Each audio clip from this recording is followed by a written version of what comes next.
hay mayor toxina que ha intoxicado a muchas iglesias y ha envenenado quizás los buenos principios del movimiento pentecostal que el llamado neopentecostalismo.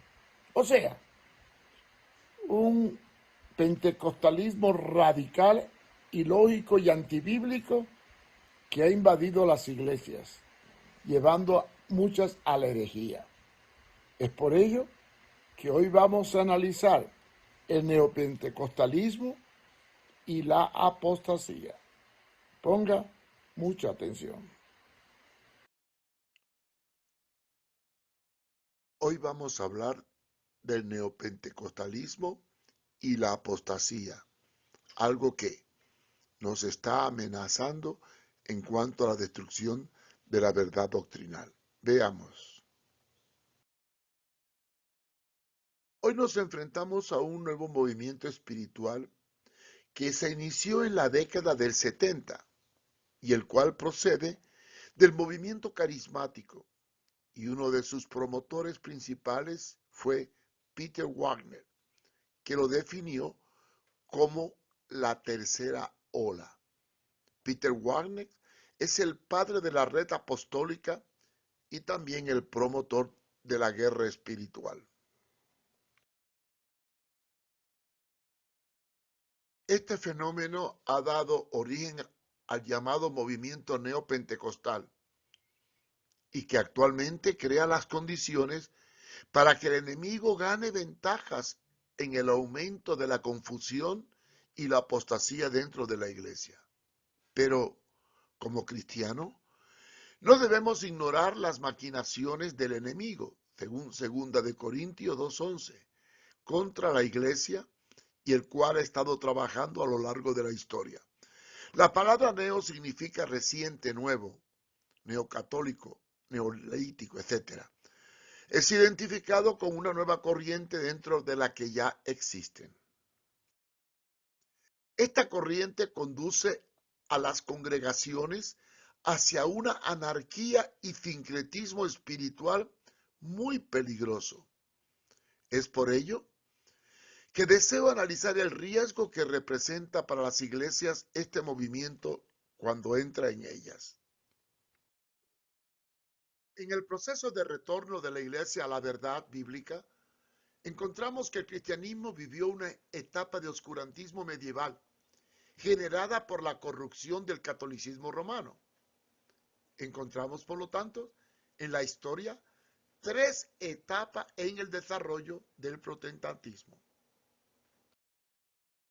La primera etapa, la etapa de la Reforma, iniciada por Martín Lutero en el 1517, en donde se estableció el principio vital de la Iglesia evangélica, antes llamada protestante, que era la justificación por la fe, Romanos 1:17, frente a la venta de indulgencias de Roma con las bulas papales.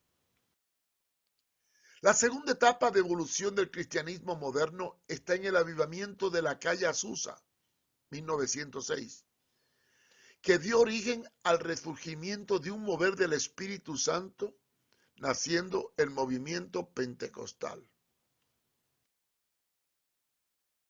Y la tercera etapa del neopentecostalismo, 1970 al 2006, que enfatiza un nuevo mover del Espíritu Santo en donde la experiencia rompe con la doctrina bíblica. A esto es lo que denominan la tercera ola y que, según interpretan algunos autores serios, es un fenómeno de la expresión religiosa de la sociedad postmoderna, en que se exacerban los sentimientos y las emociones en detrimento de la razón. El movimiento pentecostal en su inicio cometió algunos excesos, como coger serpientes y etcétera, etcétera, pero gracias a teólogos prominentes como Myers Sperman y Stanley Horton, este mover del espíritu quedó enmarcado dentro de un amplio aspecto doctrinal y bíblico, por lo que dicho avivamiento se encauzó por experiencias bien definidas en la palabra de Dios. Pero el movimiento neopentecostal surge de un movimiento carismático en la iglesia tradicionales, principalmente en la católica, dentro de los movimientos catecumenales. Lentamente evoluciona introduciendo elementos ajenos a la palabra, lo que representa un serio problema para la iglesia, porque históricamente los pentecostales no practicaban tales cosas. Pero algunos se ven atraídos por este fenómeno, el cual pone a un lado la Biblia para darle más importancia a las experiencias sin enmarcarla dentro de un andamiaje bíblico, cayendo en dogma y experiencias humanas. El neopentecostalismo no solo establece una nueva liturgia, sino que desprecia todo lo tradicional. Introduce corrientes pragmáticas y sincréticas, como por ejemplo la teología de la prosperidad, la teología de la guerra espiritual, la teología de la restauración apostólica y la adoración tipo espectáculo, acompañada de técnicas de manipulación y positivismo mental propia de la nueva era y del mundo ocultista, convirtiendo la iglesia en un teatro. Dentro del neopentecostalismo surge el llamado culto renovador, con acciones absurdas, tales como reventar globos, la risa santa, el vómito santo, el grito de animales, la marcha de bandera, la danza hebrea, la expulsión de demonios de los cristianos, la imposición de manos en los genitales para expulsar el demonio sexual, el uso de armas espirituales para ametrallar al diablo, la regresión, la visualización, el sueño santo, el orgasmo espiritual, el atar al enemigo y un largo etcétera. Todo esto ha creado una amplia gama de terminología y expresiones en donde se mezcla la realidad con la fantasía procedente de la ficción. Ellos llegan al extremo de desvirtuar conceptos vitales como es el señorío de Cristo, el concepto de siervo, la adoración, la liberación, la mal llamada teología de la prosperidad del cuerpo, la mal llamada unción, el condenar la pobreza, el perder la sencillez. Para analizar este movimiento definiremos el mover del Espíritu Santo en dos grupos. Primero, el pentecostalismo clásico, fundamentado en los principios teológicos y sistemáticos de la palabra, y en donde se operan los 9 dones del Espíritu Santo según los parámetros de las enseñanzas paulinas en 1 Corintios capítulo 12, 13 y 14. El pentecostalismo mágico, fundamentado en el pragmatismo, ocultismo y liberalismo, en donde la experiencia anula la palabra, creándose una nueva revelación y conceptos que rompen con el aspecto histórico y literal de la Biblia, para desarrollar una hermenéutica simbólica y descontextualizada del sentido literal, así como del marco histórico de los hechos. Esta corriente atenta contra el pentecostalismo clásico en 3 aspectos: en la escatología, en la neumatología y en la cristología, creándose falsas doctrinas sin fundamentos teológicos ni bíblicos y con influencias ocultistas y neoliberales. El dar cabida a la teología neopentecostal es alinear a la iglesia al lado de la apostasía de los últimos tiempos, contaminándola con las influencias diabólicas de este siglo, según 1 de Timoteo 4:1, y preparando las condiciones para unirla a la iglesia apóstata de Apocalipsis 3, 14 al 22. ¿Por qué hago tal afirmación? Veamos. A. porque se fundamenta y se nutre del neoliberalismo económico, que enfatiza el tener como símbolo de prosperar y de ser bendecido. Llega a catalogar la miseria como maldición y la riqueza como bendición, siendo apoyada por la teología de la prosperidad. B.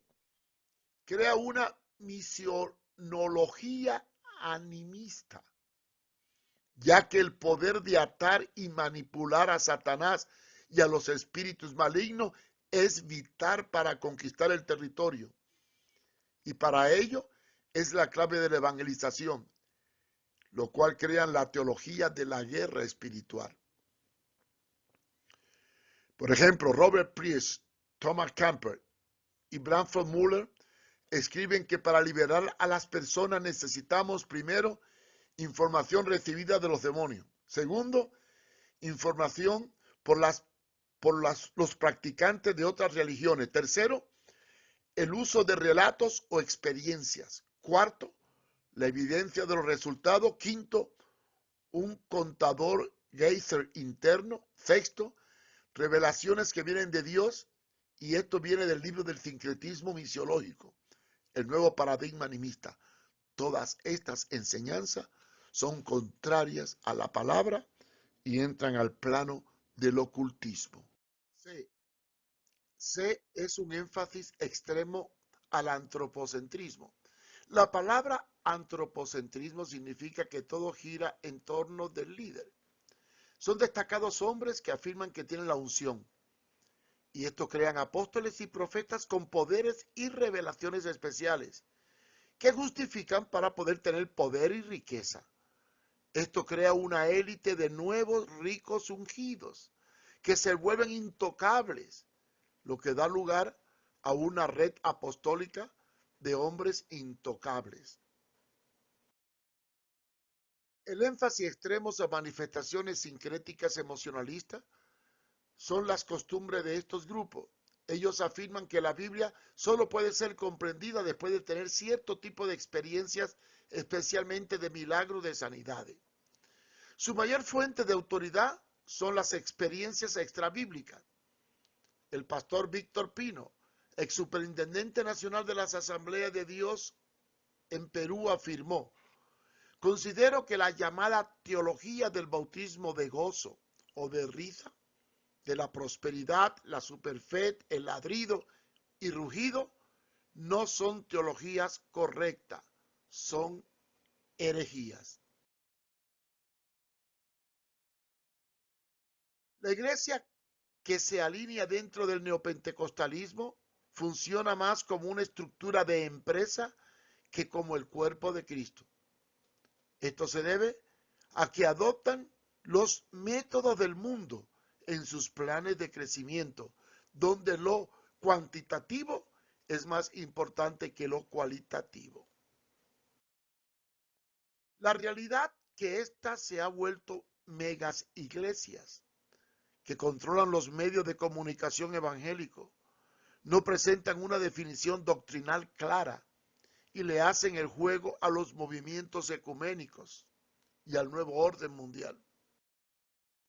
Por otro lado, desarrollan una hermenéutica descontextualizada, como la que tuvo en su tiempo la teología de la liberación.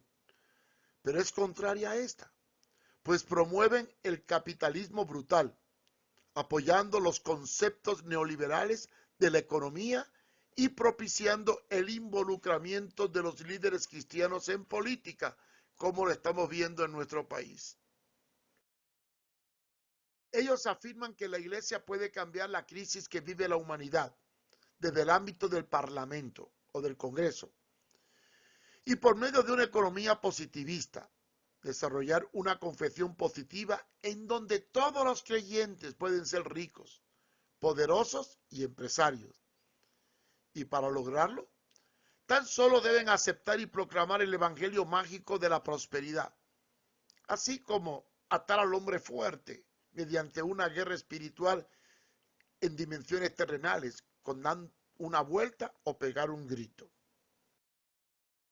Es bueno revisar a la luz de la palabra de Dios estas corrientes y conocer cuáles son sus pretensiones, qué buscan desarrollar con la misma, cuál es su enfoque y objetivo, y sobre todo, su teología dentro de un análisis histórico y exegético, sin acudir a subtécnicas actuales desarrolladas con una hermenéutica simbólica y alegórica de hechos literales del acontecer del Antiguo Testamento, sacándose de la manga posiciones que nada tienen que ver con el sentido real de la palabra, por lo que manosean astutamente algunos textos para usarlo a fin de apoyar sus aberraciones teológicas, como es la ambición, el poder y la manipulación mental. Entre las cosas que debemos reflexionar están las siguientes. 1. Los métodos del marketing, o sea, ofrecer un evangelio atractivo con ofertas semejantes a las que hacen las empresas mundanas para atraer a la gente al culto, espectáculo. Para esto se alian con el ecumenismo, como lo hizo en su tiempo Marco Witt en un congreso católico. Establecer metas rígidas y reglas que midan el éxito por la cantidad y no por la calidad. Lo que más gana, más atrae. El prosperar y el éxito es bendición, lo contrario es fracaso. C. Estimular el crecimiento con estímulos de nombramiento o castigar al improductivo o pobre diciendo que está bajo maldición. Cuarto, enfatizar la excelencia en la apariencia y en la prosperidad. Según vistes, así eso es lo que vale. Quinto, el establecer el alcanzar prosperidad económica sin importar cómo, evidenciando que con ello la bendición de Dios está presente. Lo contrario sería estar bajo el dominio de la maldición. Para ello desarrollan un mensaje que alienta la ambición y la codicia, llevándolo a la gente al afán. Esto anula el mensaje de salvación por el mensaje de prosperidad, creando lo que podemos denominar el fundamentalismo económico evangélico. 6. Involucrar al creyente en política y negocio de este siglo, sin importar el precio que haya que pagar por ello. Séptimo, imponer el dominio sobre el territorio, empleando estrategias para desalojar al diablo de la sociedad y conquistar su terreno. Utópico, ¿verdad? 8.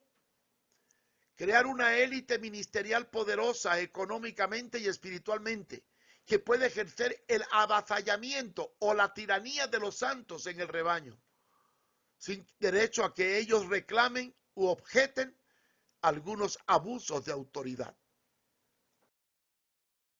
Todas estas realidades deben ser abordadas a fondo como base para crear barreras que nos protejan de la apostasía.